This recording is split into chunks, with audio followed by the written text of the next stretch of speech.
باللہ من الشیطان الرجیم بسم اللہ الرحمن الرحیم۔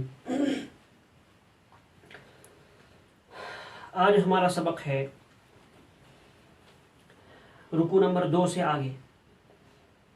رکوع نمبر 3 شروع ہو رہا ہے یا ایھا الناس اعبدوا ربکم الذی خلقکم الی آخرہ۔ پیچھے آپ نے دیکھا اس سورت کے شروع میں اللہ تعالیٰ کی صفات کو ذکر کیا گیا،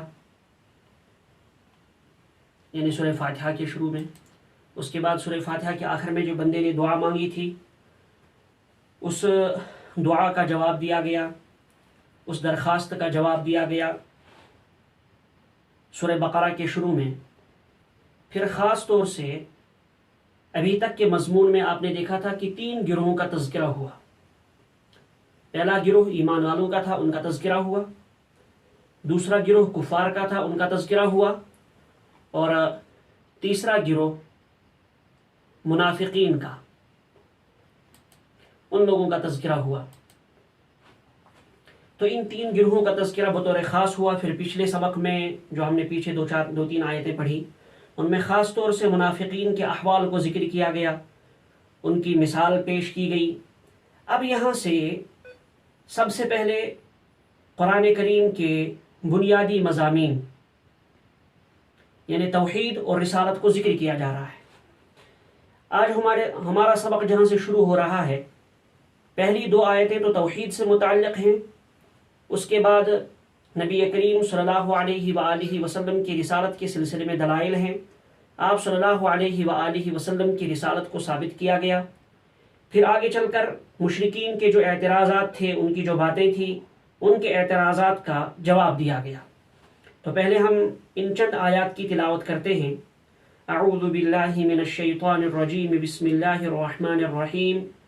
یا ایھا الناس اعبدوا ربکم الذی خلقکم والذین من قبلکم لعلکم تتقون الذي جعل لكم الأرض فراشا والسماء بناء وأنزل من السماء ماء فأخرج به من الثمرات رزقا لكم فلا تجعلوا لله أندادا وأنتم تعلمون وإن كنتم في ريب مما نزلنا على عبدنا فأتوا بسورة من مثله وادعوا شهداءكم من دون الله إن كنتم صادقين فَإِن لَّمْ تَفْعَلُوا وَلَن تَفْعَلُوا فَاتَّقُوا النَّارَ الَّتِي وَقُودُهَا النَّاسُ وَالْحِجَارَةُ أُعِدَّتْ لِلْكَافِرِينَ۔ فی الحال ہم یہاں تک کی آیات کا ترجمہ دیکھتے ہیں اور ان کی مختصر سے تشریح سنتے ہیں۔ پہلی آیت اور دوسری آیت آج کے سبق کی، ان 2 آیات میں توحید کا مضمون بیان کیا گیا۔ پہلے ہم آیات کا لفظی ترجمہ کرتے ہیں۔ یا ایھا الناس، اے لوگو، اعبدوا ربکم، عبادت کرو تم اپنے رب کی، ربکم الذی، اپنے اس رب کی، خلقکم، جس نے پیدا کیا تم کو، والذین من قبلکم، اور جس نے پیدا کیا تم سے پہلے والے لوگوں کو، لعلکم تتقون، تاکہ تم پرہیزگار بن جاؤ، تم اللہ سے ڈرنے والا راستہ اختیار کرو۔ الذی جعل لکم الارض فراشا، وہ اللہ جس نے جعل لکم الارض، جس نے بنایا تمہارے لیے زمین کو، فراشن، بچھونا، والسماء بناء، اور آسمان کو بنایا چھت۔ سما کے معنی آسمان، بنا کے معنی چھت، اور فراش جو پیچھے آیا، فراش کے معنی بچھونا۔ وَأَنزَلَ مِنَ السَّمَاءِ مَاءً، اور برسایا آسمان سے پانی، اتارا آسمان سے پانی۔ انزلہ کے معنی اتارنا، اتارا آسمان سے پانی۔ فأخرج به من الثمرات رزقا لكم، پھر نکالے اس پانی کے ذریعے سے، فأخرج به، پھر اس پانی سے نکالے، من الثمرات، پھل، میوے، رزقا لكم، تمہارے کھانے کے لیے۔ فلا تجعلوا للہ اندادا، فلا تجعلوا، لہذا نہ ٹھہراؤ تم، للہ، اللہ کے، اندادن، شریک، اللہ کا کوئی شریک نہ ٹھہراؤ، وانتم تعلمون، جبکہ تم جانتے ہو اللہ تعالیٰ کے ان احسانات کو۔ یہاں تک کی آیات، ان 2 آیات میں توحید کے مضمون کو بیان کیا گیا اور تمام لوگوں کو خطاب کیا گیا۔ ابھی میں نے آپ سے عرض کیا اس سے پہلے 3 گروہوں کا تذکرہ ہوا، ایمان والوں کا، کفار کا اور منافقین کا۔ ان 2 آیتوں میں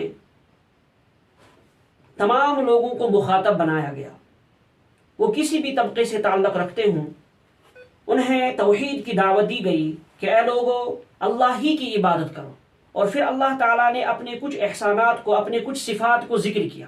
ہم یوں کہیں کہ صفات کو ذکر کیا، جن میں سے سب سے پہلی صفت ہے کہ اللہ تعالیٰ نے تم کو پیدا کیا اور تم سے پہلی والی مخلوق کو پیدا کیا، تم سے پہلے تمہارے آبا و اجداد کو اور دیگر مخلوقات کو پیدا کیا۔ یہ کیوں بیان کیا اللہ تعالیٰ نے؟ تاکہ تم لوگ پرہیزگار بن جاؤ، اللہ تعالیٰ سے ڈرنے والا راستہ اختیار کرو۔ متقی پرہیزگار ہونا یعنی اللہ تعالیٰ سے ڈرنے والا راستہ اختیار کرنا، ایمان لا کر۔ پھر آگے اللہ تعالیٰ نے مزید اپنے صفات کو ذکر کیا کہ اللہ وہ ہے جس نے زمین کو بچھونا بنایا، فراش کہا جاتا ہے بچھونے کو، یعنی جس پر تم چلتے ہو یا جس کا تم استعمال کرتے ہو، اور آسمان کو چھت بنایا، یعنی سروں کے اوپر رکھا آسمان کو۔ اور پھر اللہ کا مزید احسان، مزید صفت اللہ تعالیٰ کی کہ وہی ہے جو آسمانوں سے بارش نازل کرتا ہے اور پھر اس بارش کے نتیجے میں تمہارے کھانے پینے کا انتظام کرتا ہے، تمہارے کھانے پینے کی چیزیں پیدا کرتا ہے۔ خاص طور سے یہاں میووں کا تذکرہ کیا گیا، پھلوں کا تذکرہ کیا گیا کہ مختلف قسم کے پھل اللہ تعالیٰ تمہارے لیے پیدا کرتا ہے اسی زمین سے، اور اس کا سبب ہوتی ہے یہ بارشیں۔ جب یہ تمام صفات اس اللہ کے ہیں اور اسی نے تم کو پیدا کیا ہے اور ان تمام صفات کا مالک وہی ہے، لہٰذا ہونا یہ چاہیے کہ اس کے بغیر کسی اور کے سامنے اپنی پیشانی نہ جھکائی جائے، اس کے علاوہ کسی اور کی عبادت نہ کی جائے۔ تو ان 2 آیات میں توحید کے مضمون کو بیان کیا گیا، جس کا مختصر سا خلاصہ آپ کو بتایا گیا۔ آگے بڑھنے سے پہلے، رسالت کے بیان پر آنے سے پہلے، ہم ان آیات کا محاوری ترجمہ کرتے ہیں۔ مفہوم تو آپ کے ذہن میں آ گیا ہوگا۔ یا ایھا الناس اعبدوا ربکم الذی خلقکم والذین من قبلکم لعلکم تتقون، اے لوگو اپنے اس رب کی جس نے تم کو پیدا کیا اور تم سے پہلے والے لوگوں کو پیدا کیا عبادت کرو، لعلکم تتقون، تاکہ تم پرہیزگار بن جاؤ۔ حضرت تھانوی رحمۃ اللہ علیہ نے ترجمہ کیا، عجب نہیں کہ تم پرہیزگار بن جاؤ۔ پھر فرمایا کہ یہ شاہی محاورہ ہے، شاہی محاورے میں ایسا ہوتا ہے، یعنی یقین ہے کہ اگر تم ایسا راستہ اختیار کرو گے تو یقینی طور سے تم پرہیزگار بن جاؤ گے۔ لعل کا لفظ اصل میں آتا ہے عربی زبان میں شک کو بیان کرنے کے لیے، جہاں تردد ہو آدمی کو کہ شاید ایسا ہو جائے، شاید ایسا ہو جائے۔ لیکن اللہ کے کلام میں جہاں لعل آتا ہے وہ شک کو بیان کرنے کے لیے یا تردد کو بیان کرنے کے لیے نہیں ہوتا، بلکہ یقین کے لیے ہوتا ہے۔ البتہ یہ ایک خاص اسلوب ہے، جیسا کہ میں نے ابھی آپ کو حضرت تھانوی رحمۃ اللہ علیہ کے حوالے سے بتایا کہ حضرت تھانوی رحمۃ اللہ علیہ نے فرمایا ایک شاہی محاورہ ہے کہ کوئی بڑا آدمی یا کوئی بادشاہ جب وعدہ کرتا ہے تو یہ نہیں کہتا کہ میں ضرور ایسا کروں گا، تو کہتا ہے امید ہے ایسا ہو جائے گا۔ تو آدمی جب اس کی یہ بات سنتا ہے کہ امید ہے ایسا ہو جائے گا تو یقین کر لیتا آدمی کہ یہ بڑا آدمی ہے، بادشاہ ہے، یا اپنے وعدے کی خلاف ورزی نہیں کرے گا، اس کا مطلب میرا کام ہو گیا۔ تو یہی اسلوب، اسی طرح کا اسلوب یہاں قرآن کریم میں اختیار کیا گیا۔ اس طرح کی مثالیں آپ بہت پائیں گے قرآن کریم میں، تو اس کو آپ ہمیشہ کے لیے یاد رکھیے کہ لعل جو کہ عام طور سے عربی زبان میں تردد کے لیے آتا ہے، قرآن کریم میں یہ تردد کے لیے نہیں بلکہ یقین کو بیان کرنے کے لیے ہوتا ہے۔ آگے فرمایا الذی جعل لکم الارض فراشا والسماء بناء وانزل من السماء ماء فاخرج به من الثمرات رزقا لکم، جس اللہ نے تمہارے لیے زمین کو بچھونا اور آسمان کو چھت بنایا، والسماء بناء اور آسمان کو چھت بنایا، وانزل من السماء ماء اور آسمان سے پانی اتارا یعنی بارش برسائی، فأخرج به من الثمرات رزقا لکم، پھر اس بارش سے مختلف قسم کے پھل پیدا کیے تمہارے کھانے کے لیے، تمہارے رزق کے لیے، لہذا فلا تجعلوا للہ اندادا وانتم تعلمون، لہذا ہم نے ترجمہ کیا فا کا، فلا تجعلوا للہ اندادا، لہذا تم اللہ کا کوئی شریک نہ ٹھہراؤ۔ انداد یہ ندن کی جمع ہے، اس کے معنی ہوتے ہیں شریک۔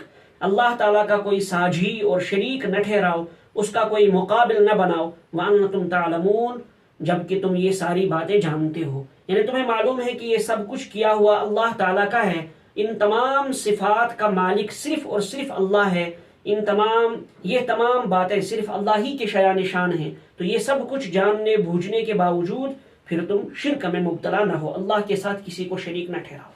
یہ 2 آیتیں تھی توحید سے متعلق۔ اس کے بعد رسالت کا بیان ہے کہ نبی کریم صلی اللہ علیہ وآلہ وسلم یہ نبی برحق ہیں، اور ان پر جو یہ کلام نازل ہوا ہے، جو کلام یہ تم لوگوں کو سناتے ہیں، یہ اللہ کا کلام ہے، یہ ان کا اپنا بنایا ہوا کلام نہیں ہے۔ مشرکین کا اعتراض تھا، احادیث میں اور سیرت کی کتابوں میں یہ باتیں تفصیل سے ہیں کہ لوگ آپ صلی اللہ علیہ وسلم پر الزام لگاتے تھے، کہتے تھے فلاں شخص نے سکھایا، فلاں شخص نے سکھایا آپ صلی اللہ علیہ وسلم کو یہ قرآن۔ چنانچہ ایک شخص تھا جو لوہار تھا مکہ مکرمہ میں، فارس وغیرہ تھا یا کسی اور علاقے کا تھا، تو لوگ کہتے ان کے پاس جاتے تھے آپ صلی اللہ علیہ وسلم اور ان کے یہاں سیکھتے تھے۔ اس کا جواب دیا قرآن کریم نے دوسری جگہ اور صراحت کے ساتھ فرمایا کہ تم لوگ یہ کہتے ہو کہ لوہار نے اور حداد نے سکھایا، وہ تو خود عربی زبان سے واقف نہیں، اور قرآن کریم جیسی فصیح کتاب اور قرآن کریم جیسا فصیح کلام وہ کیسے سکھا سکتا تھا؟ تو اس طرح سے بہت سی باتیں لوگوں نے کی، منکرین قرآن نے اور نبی کریم صلی اللہ علیہ وسلم کا انکار کرنے والے کفار نے مختلف باتیں قرآن کریم کے حوالے سے گڑھی۔ یہاں ان کو چیلنج دیا گیا کہ نبی کریم صلی اللہ علیہ وسلم جو تم کو یہ کلام سناتے ہیں، یہ کسی بشر کا کلام نہیں بلکہ یہ اللہ کا کلام ہے، اور اگر تم یہ کہتے ہو کہ یہ اللہ کا کلام نہیں ہے، کسی اور نے آپ صلی اللہ علیہ وسلم کو سکھایا ہے یا آپ اپنی طرف سے بنا کر پیش کرتے ہیں، تم بھی تو انسان ہو، تم بھی تو اہل زبان ہو، تو لہذا سامنے آؤ، اس جیسی کوئی ایک چھوٹی سی صورت پیش کرو۔ آگے چل کر آپ پڑھیں گے، پھر فرمایا اگر پوری صورت نہیں لا سکتے تو ایک آیت پیش کرو۔ تو یہاں انہیں چیلنج دیا گیا کہ پھر ایک چھوٹی سی صورت بناؤ، اور صرف یہ خدا کی طرف سے جو یہ چیلنج ہے، یہ نہیں کہ تم اکیلے بیٹھ کر بناؤ، نہیں، جتنے لوگوں کو تم جمع کر سکتے ہو، اپنے جتنے مددگار تم جمع کر سکتے ہو، سب مددگاروں کو لاؤ اور اس جیسی ایک چھوٹی سی صورت بنا کر پیش کرو، تو ہم مانیں کہ یہ کسی بشر کا کلام ہے۔ پھر آگے خود اللہ تعالیٰ نے فرمایا وَلَن تَفْعَلُوا، ایسا تو قیامت کی صبح تک نہیں ہوگا، تم تو کبھی بھی ایسا نہیں کر سکتے۔ کیوں نہیں کر سکتے؟ اس لیے کہ یہ تو کلام اللہ ہے، یہ کسی بشر کا کلام ہے۔ تو پہلے ہم ان آیات کا ترجمہ کرتے ہیں، لفظی ترجمہ۔ وَإِن كُنتُمْ فِي رَيْبٍ، اور اگر تم شک میں ہو، مما نزلنا، اس کتاب کے سلسلے میں، اس کلام کے سلسلے میں جو ہم نے نازل کیا ہے، علی عبدنا، اپنے بندے پر، یعنی نبی کریم صلی اللہ علیہ وسلم پر، فَأْتُوا بِسُورَةٍ مِّن مِّثْلِهِ، فَأْتُوا تو لے آؤ تم، بِسُورَةٍ مِّن مِّثْلِهِ، اسی جیسی ایک صورت، یعنی ایک چھوٹی سی صورت، سورتن نکرہ لائے، ایک چھوٹی سی صورت، ایک صورت لے کے آؤ۔ وَدْعُوا شُهَدَاءَكُمْ، اور بلاؤ تم اپنے مددگاروں کو، مِن دُونِ اللَّهِ، اللہ کے سوا، ان کنتم صادقین، اگر تم اپنے اس دعوے میں سچے ہو۔ اللہ کے سوا جتنے لوگوں کو، جس شخص کو تم بلا سکتے ہو اپنے اس کام کے لیے، اس میں مدد کے لیے، تو بلا کے لے آؤ۔ بہت کوشش کی عربوں نے، بہت سے لوگوں نے، کفار نے کوشش کی کہ ہم اس جیسا کلام بنائیں، لیکن نہیں بنا سکے۔ مسیلمہ ابن کذاب نے کچھ باتیں بنانے کی کوشش کی، لیکن لوگوں نے وہ باتیں اس کے منہ پر مار دی کہ کہاں قرآن کریم اور کہاں اس طرح کی یہ ہڑبھوں، اس طرح کی یہ بکواس۔ تو لوگوں نے اس کو قبول نہیں کیا کہ یہ قرآن کریم کا مقابلہ کیا کر سکتی ہیں تمہاری یہ باتیں۔ تو بہرحال انہوں نے کوشش کی، لیکن کوشش کے باوجود بھی ایسا نہ کر سکے، جسے یہ معلوم ہوا کہ یہ قرآن کریم اللہ ہی کی کتاب ہے۔ جب قرآن کریم کا اللہ کی کتاب ہونا ثابت ہو گیا تو آپ صلی اللہ علیہ وآلہ وسلم کا سچا رسول ہونا بھی ثابت ہو گیا۔ تو لہٰذا اسے یہ ثابت کیا گیا کہ نبی کریم صلی اللہ علیہ وآلہ وسلم اللہ کے سچے رسول ہیں۔ تم سب لوگوں کی کامیابی، تمام انسانیت کی کامیابی آپ صلی اللہ علیہ وآلہ وسلم کی اتباع اور پیروی میں ہی ہے۔ آج بھی مختلف طریقے سے لوگ قرآن کریم میں شک پیدا کرنے کی کوشش کرتے ہیں، لوگوں کے ذہن و دماغ میں شک ڈالنے کی کوشش کرتے ہیں کہ قرآن کریم کی فلاں آیت میں ایسا کیا گیا، فلاں جگہ ایسا ہوا، فلاں جگہ ایسا ہوا۔ یہ سب واقعات ہیں جس کو تفصیل سے ذکر کیا گیا۔ علماء کرام نے ابتدائی دور سے ہی آج تک بہت سی کتابیں اس سلسلے میں لکھی ہیں۔ قرآن کریم کا سب سے بڑا معجزہ ہے اعجاز۔ اعجاز کا مطلب یعنی قرآن کریم کی ایسی زبان ہے، ایسا اسلوب ہے، ایسا انداز بیان ہے، اس انداز بیان کی نقل کوئی انسان نہیں کر سکتا۔ بہرحال اس تفصیل میں ہم نہیں جاتے ہیں۔ تو بس صرف ہم اسی آیت کے اس مختصر سے مفہوم کو سمجھیں. تو چلیے پہلے ہم پھر آیت کا محاوری ترجمہ کرتے ہیں، پھر آگے بڑھتے ہیں. وَإِن كُنتُمْ فِي رَيْبٍ مِّمَّا نَزَّلْنَا عَلَىٰ عَبْدِنَا فَأْتُوا بِسُورَةٍ مِّن مِّثْلِهِ، اور اگر تم شک میں ہو اس کلام کے سلسلے میں جو ہم نے نازل کیا اپنے بندے پر. عَلَىٰ عَبْدِنَا، عَبْدِنَا سے مراد ہے نبی کریم صلی اللہ علیہ وسلم، جو ہم نے اتارا نبی کریم صلی اللہ علیہ وسلم پر. فَأْتُوا بِسُورَةٍ مِّن مِّثْلِهِ، تو لے آؤ اس جیسی کوئی ایک صورت، یعنی چھوٹی سی صورت بھی لے آؤ.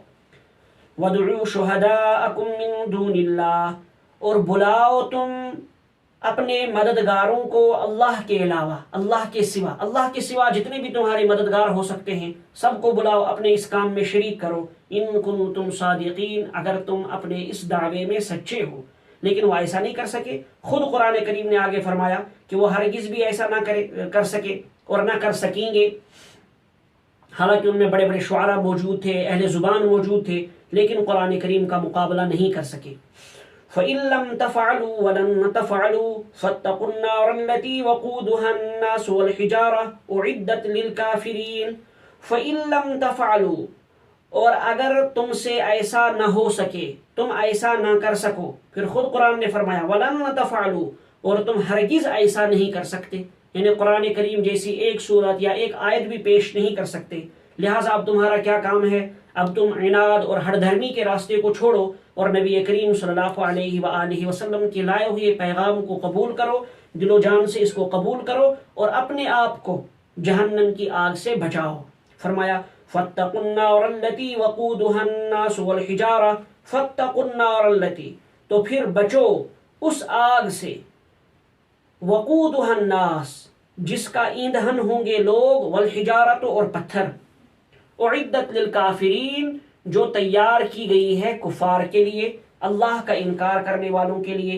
فَإِن لَّمْ تَفْعَلُوا وَلَن تَفْعَلُوا فَاتَّقُوا النَّارَ الَّتِي وَقُودُهَا النَّاسُ وَالْحِجَارَةُ، تو اگر تم ایسا نہ کر سکو اور ہرگز نہیں کر سکتے ہو، ہرگز نہ کر سکو گے، لہٰذا بچو تم اس آگ سے جس کا ایندھن لوگ اور پتھر ہوں گے. یعنی ایسی خطرناک آگ ہوگی، وہ انسانوں کو بھی جلائے گی اور پتھروں کو بھی جلا ڈالے گی، پتھروں کو بھی پگھلا دے گی، اس قدر خطرناک آگ ہوگی.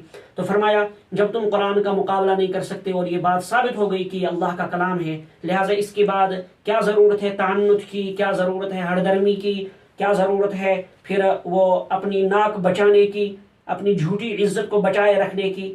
عزت تمہارے لیے اسی میں ہے کہ تم جہنم کی آگ سے اپنے آپ کو بچا لو، اور وہ جہنم کی آگ بڑی خطرناک ہے، وہ انسانوں کو بھی جلائے گی اور انسانوں کے ساتھ ساتھ پتھروں کو بھی جلا ڈالے گی. اعدت للکافرین، جو تیار کی گئی ہے کافروں کے لیے.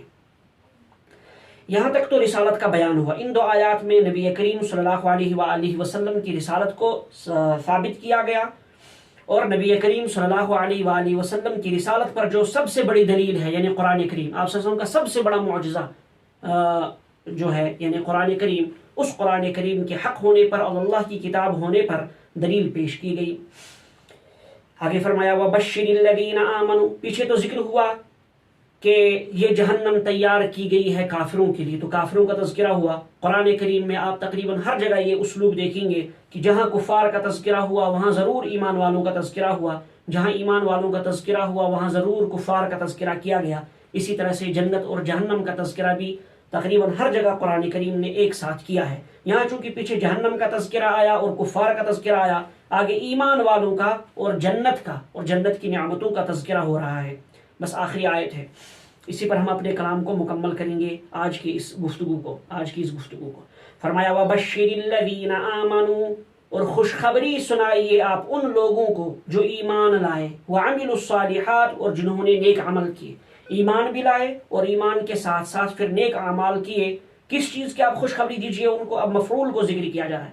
أَنَّ لَهُمْ جَنَّاتٍ تَجْرِي مِن تَحْتِهَا الْأَنْهَارُ، أَنَّ لَهُمْ جَنَّاتٍ، کہ ان کے لیے ایسے باغات ہیں، ایسی جنتیں ہیں. جنت عربی میں باغ کو کہا جاتا ہے.